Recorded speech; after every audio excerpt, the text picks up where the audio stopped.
आपने जीवन में चाहे जितने साधन किए हों,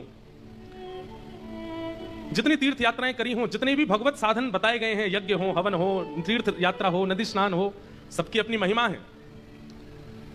लेकिन आपके इन समस्त भावों को ठाकुर जी ने स्वीकार किया, इसका क्या प्रमाण है आपके पास?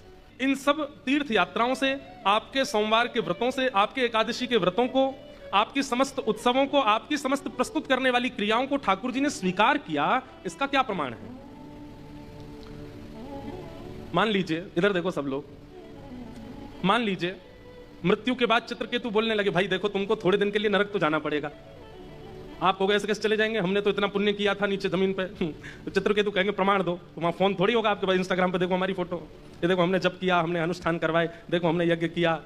वहां फोन नहीं चलेगा, नेटवर्क नहीं आते वहां पे, सारे प्रमाण पृथ्वी पर चल जाएंगे, वहां कोई प्रमाण नहीं चलता है।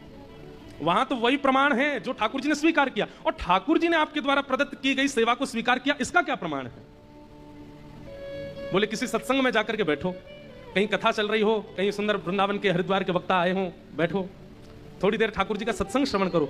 अगर सत्संग श्रवण करते करते उसमें रुचि बन रही हो और सत्संग में भाव सुनाने वाले वक्ता की वाणी से हृदय में परिवर्तन की भावना मन में आ रही हो, इच्छा हो रही हो श्रवण करने की प्रबल, समझ जाओ हमारे द्वारा की एकादशी, तीर्थ यात्रा, सारे नियम साधन सब ठाकुर जी स्वीकार कर रहे हैं। सत्संग में रुचि बनना, भगवत वाणियों में रुचि बनना, आचार्य चरणों की वाणी में रुचि बनना, ये इस बात का प्रमाण है कि ठाकुर जी आपके भाव स्वीकार करते हैं।